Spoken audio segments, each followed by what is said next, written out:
খবর সংযোগের সাপ্তাহিক হাইলাইটে আপনাদের স্বাগতম।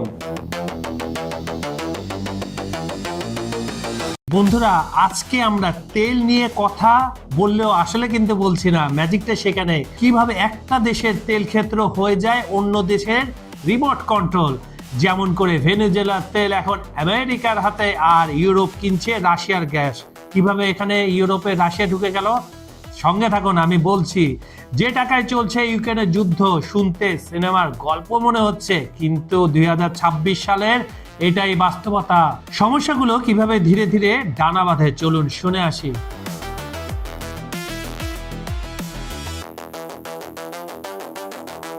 প্রথমে চলুন ভেনেজুয়েলার গল্পটা একটু শুনে। জানেন তো বিশ্বের সবচেয়ে বড় তেলের মজুদ কোথায় আছে? সৌদি আরবে? না না না, ভেনেজুয়েলায়। কিন্তু প্যারাডক্স হলো, এত তেল থাকার পরও দেশটা বছরের পর বছর ধরে অর্থনৈতিক সংকটে ভুগছিল। আগে ধুকছিল, এখন ভুগছিল। এখন ভবিষ্যতে কি হবে আমি বলছি। কেন? কারণ আমেরিকা দিয়েছিল শত শত নিষেধাজ্ঞা, আর এখন ট্রাম্প প্রশাসন বলছে তোমাদের তেল আমরা নিয়ন্ত্রণ করব। শুনতেও অদ্ভুত লাগছে। ভেনেজুয়েলার এখনকার পরিস্থিতি একটু তো বিশ্লেষণ করা উচিত, তাই না বন্ধুরা? চলুন তাহলে শুনে আসি। ঘটনাগুলো একটু একটু করে বোঝার চেষ্টা করুন। নিকোলাস মাদুরো ছিলেন ভেনেজুয়েলার প্রেসিডেন্ট, আমরা সবাই সেটা জানি। আমেরিকা তাকে পছন্দ করতো না, এটাও নতুন কিছু না, এটাও আমরা জানতাম। কেন? কারণ তিনি মার্কিন তেল কোম্পানিকে সেভাবে সুযোগ দিতেন না। কাদের সুযোগ দিতেন? রাশিয়া এবং চীনকে। তারপর কি হলো? আমেরিকার সামরিক অভিযান চালিয়ে মাদুরোকে আটক করলো রাতারাতি। একদম ঘুমাইতেছিল বেচারারা, স্বপ্ন দেখতেছিল, একদম স্বপ্নের মাঝখানে তুলে নিয়ে গেল। এখন ক্ষমতায় আছেন অন্তর্বর্তী প্রেসিডেন্ট ডেলসি রদ্রিগেজ, এবং এখানেই মজার ব্যাপারটা শুরু। আর American vice president JD Vance কি বলছেন জানেন? তিনি স্পষ্ট করে বলে দিলেন, আমরা জ্বালানি সম্পদ নিয়ন্ত্রণ করি, আমেরিকার স্বার্থে কাজ করলে তেল বিক্রি করতে পারবে, না হলে আমরা তো পুরো বিশ্বের পুলিশ, যা চাইবো তাই হবে। এটা কি কোনো স্বাধীন দেশের সাথে কথা বলার ভাষা, নাকি এটা উপনিবেশ যুগের নতুন সংস্করণ? কমেন্টে জানান বন্ধুরা। তেল নিয়ে আমেরিকার চুক্তি শর্তগুলো কেমন, দেখে আসা যাক।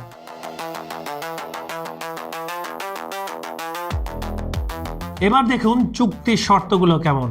নাম্বার 1, $2 বিলিয়ন তেল চুক্তি হয়েছে। শুনতে ভালো লাগছে, কিন্তু শর্ত শুনুন। আমেরিকা 2টি তেলবাহী ট্যাঙ্কার জব্দ করে নিয়েছে, যেগুলো নিষেধাজ্ঞার আওতায় ছিল।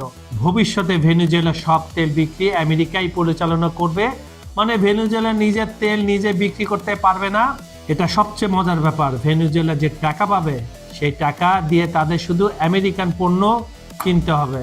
লাউ ঠেলা, মানে আমি আমার জিনিস বিক্রি করুন, অন্য দেশ থেকে কিনতে পারব না, আমেরিকার থেকে কিনতে পারবো। তাই আমেরিকার জিনিস ভালো, কিনে ব্যবহার করতে পারেন। মানে হলো টাকাটা ভেনেজুয়েলায় এসে আবার আমেরিকাতে ফেরত যাবে। এটাকে কি বলবেন? এটা ক্লোজড লুপ সিস্টেম। ট্রাম্প কাকুর জ্বালানি মন্ত্রী ক্রিস রাইট পরিষ্কার করে কিন্তু বলে দিয়েছেন, আগের মজুদ যেমন বিক্রি করব, ভবিষ্যতে উৎপাদিত তেলও আমরা বাজারজাত করব অনির্দিষ্টকালের জন্য, নো টাইম লিমিট।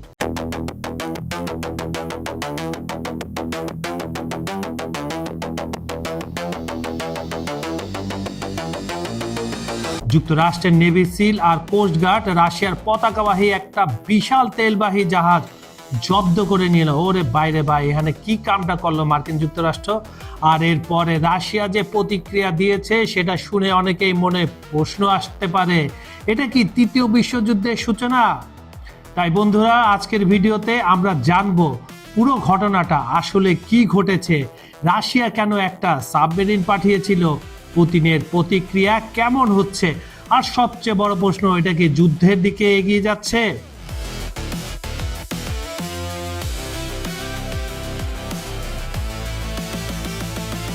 একটি কথা, ভিডিও ভালো লাগলে লাইক এবং সাবস্ক্রাইব করে দিবেন। আপনারা আমাদের এই অনুষ্ঠানটি পৃথিবীর কোন প্রান্ত থেকে দেখছেন কমেন্টে জানাবেন প্লিজ। তো চলুন শুরু করা যাক। আটলান্টিকে রাশিয়ার জাহাজ জব্দ, পুতিন কি প্রতিশোধ নেবেন? পুরো ঘটনার বিহাইন্ড দ্য স্টোরি কি ছিল বন্ধুরা, চলেন সংক্ষেপে জেনে আসি।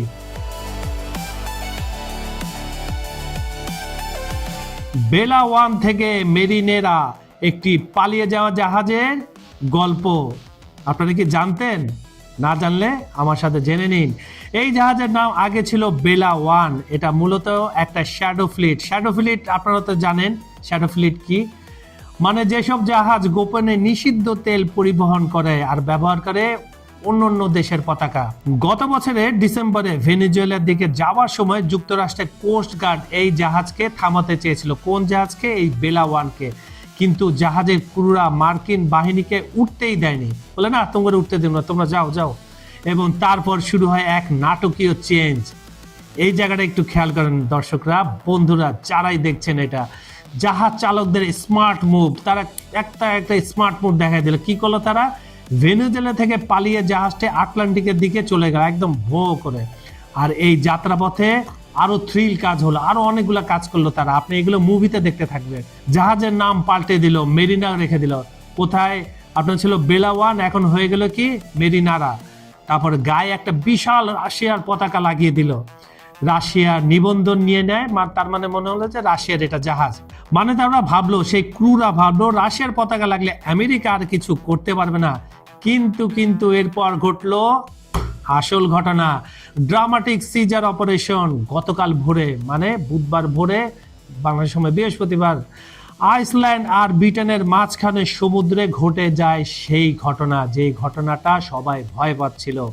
মার্কিন নেভি সিল টিম হেলিকপ্টার থেকে নেমে আসে 160তম স্পেশাল অপারেশন অ্যাভিয়েশন রেজিমেন্ট, যারা নাইট স্ট্রাইকস নামে বেশি পরিচিত। এতে অংশ নেয় কোস্টগার্ড কাটার মুনেরো। 2 সপ্তাহ ধরে পিছু নিয়েছিল। মুনেরো নামে একটা জাহাজ ছিল কোস্টগার্ডের, সেটা কিন্তু 2 সপ্তাহ ধরে এই বেলা ওয়ান বা পরবর্তীতে মেরিনো যে নাম, তার পিছনে ফলো করতেছিল। আর ব্রিটিশ বাহিনীও সাপোর্ট দিয়েছে। রাশিয়ার টিভি চ্যানেল RT এমনকি MH6 লিটল বার্ড হেলিকপ্টারে ফুটেজ প্রকাশ করেছে জাহাজের ডেক থেকে। সবকিছু রাশিয়ার টেলিভিশনে কিন্তু একটা ফুটেজে দেখা গেছে। রাশিয়ার প্রতিক্রিয়া কেমন ছিল বা কতটুকু ছিল জেনে আসা যাক। রাশিয়ার সামরিক সারা, এখানে ব্যাপারটা আরো রোমাঞ্চকর হয়ে ওঠে। যুক্তরাষ্ট্রের গোয়েন্দা সূত্র জানায়, কি জানায় তারা ভাই, আমাদের একটু জানান। তারা জানায় একটা রাশিয়ান পারমাণবিক সাবমেরিন মেরিনোকে এক্সপোর্ট করে পাঠানো হয়েছিল। ও মাই গড, কি ডেঞ্জারাস কথা। আরো কয়েকটি রুশ নৌ যুদ্ধ জাহাজ এলাকায় ছিল, কিন্তু আমেরিকান বাহিনী আগেই পৌঁছে যায়। ট্রাম্প তো মেলা চালাক, তার বাহিনীরা আগে পাঠিয়ে দিয়েছে, কাম সাইরা আসো।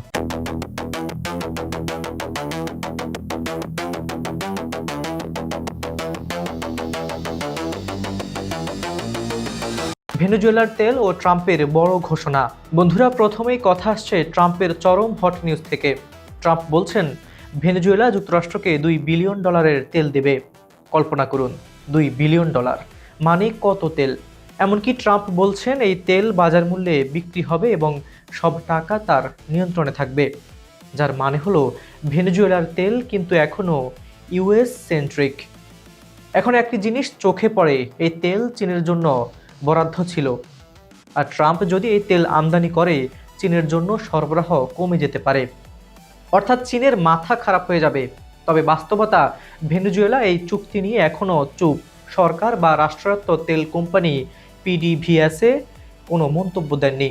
আর ট্রাম্প বলছেন আমেরিকার কোম্পানিগুলো ভেনেজুয়েলার তেলে কয়েক বিলিয়ন ডলার বিনিয়োগ করবে, কিন্তু বিশেষজ্ঞরা এখনও নিশ্চিত নন, কারণ কয়েক মিলিয়ন ব্যারেল তেল ইতিমধ্যেই অবরোধে আটক।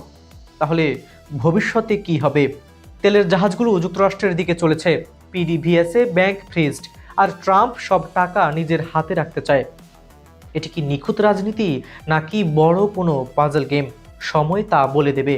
এরপর আসা যাক মাদুরো গ্রেপ্তার অভিযান। সিনেমার মতো ঘটনা নিয়ে কিছু তথ্য। মাদুরো ও তার স্ত্রী সিলিয়া ফ্লোরেসকে গ্রেপ্তার করে US স্পেশাল ফোর্সেস। NBC সূত্রে জানা গেছে আটকের সময় তারা সামান্য ব্যথা পেয়েছেন, কারণ স্পেশাল ফোর্সেস ফ্লাশ বাইং ব্যবহার করে বাসভবনে প্রবেশের চেষ্টা করেছিল। এটা মনে করুন একদম মুভির মতো। ইন্ট্রোতে ফ্ল্যাশলাইট, স্পেশাল অপারেটররা আর মাদুরো ফ্লোরেসরা ইনার সেফ রুমে ঢুকে দেয়াল বা দরজার ধাক্কা খাচ্ছে। পরে তাদের মেডিকেল পরীক্ষা করা হয় প্লেনে, যা উত্তর নিউ ইয়র্কের ন্যাশনাল গার্ডের ঘাঁটিতে নিয়ে যাওয়া হয়। মজার ব্যাপার, গ্রেপ্তারের পর রদ্রিগেজের বক্তব্য যেন পুরো রাজনীতি সিনেমার ক্লাইম্যাক্স। একদিকে তিনি বলেন কোনো বাহ্যিক এজেন্ট ভেনেজুয়েলাকে শাসন করে না, আর অন্যদিকে ট্রাম্প দাবি করছেন যুক্তরাষ্ট্র দেশটি নিয়ন্ত্রণ করবে। ডায়লগটা যেন একদম হিরো বনাম ভিলেন সিনেমার মতোই, তাই না বন্ধুরা? এদিকে শুরু হয়ে গেল ট্রাম্প বনাম চীন তেল যুদ্ধ। এখন মূল কনফ্লিক্ট চীন বনাম ট্রাম্প। চীনের 10 বছরের সবচেয়ে বড় ক্রেতা হলো ভেনেজুয়েলা, কিন্তু ট্রাম্প যদি এই তেল আমদানি করেন চীনের জন্য সরবরাহ কমতে থাকবে। ফলে কি ঘটবে? যুক্তরাষ্ট্রের কাঁচা তেলের দাম 1.5% এখনই কমে গেছে। শেভরন এখন প্রতিদিন 1 থেকে 1.5 লাখ ব্যারেল তেল যুক্তরাষ্ট্রে পাঠাচ্ছে, কিন্তু অবরোধ সত্ত্বেও অন্য কোনো কোম্পানি তেল পরিবেশন করতে পারছে না। এটি শুধু রাজনীতি নয়, এটি ইন্টারন্যাশনাল থ্রিলার লাইভ। বন্ধুরা, আজকে আমরা দেখলাম ট্রাম্পের $2 বিলিয়ন তেল, মাদুরো ও ফ্লোরেসের একদম অ্যাকশন প্যাকড গ্রেপ্তার অভিযান, চীনের মাথা খারাপ করা এবং ভেনেজুয়েলার ভবিষ্যৎ প্রশ্নচিহ্ন, আন্তর্জাতিক ডিপ্লোম্যাসির থ্রিলার আর ইরানি দৃঢ় অবস্থান। আপনি কি মনে করেন এই তেল নাটক শেষ কিভাবে হবে? কমেন্টে লিখে জানাতে ভুলবেন না। ভিডিওটি ভালো লাগলে লাইক দিন, সাবস্ক্রাইব করতে ভুলবেন না, কারণ আমরা আনবো আরও রাজনীতি, থ্রিলার, মিক্সড আপডেট। বিজ্ঞাপন ও প্রমোশনের জন্য ডেসক্রিপশনে দেওয়া নাম্বারে যোগাযোগ করতে পারেন। খবর সংযোগের ভিডিওগুলো আপনারা পৃথিবীর কোন প্রান্ত থেকে দেখছেন, Bangladesh, Bharat, America, Europe, UK, মধ্যপ্রাচ্য, যেখান থেকেই দেখুন না কেন, আমরা আপনার মতামত শুনতে চাই। কাজল হায়দারের রিপোর্টে হাবিবুর রহমান নিশান, খবর সংযোগ।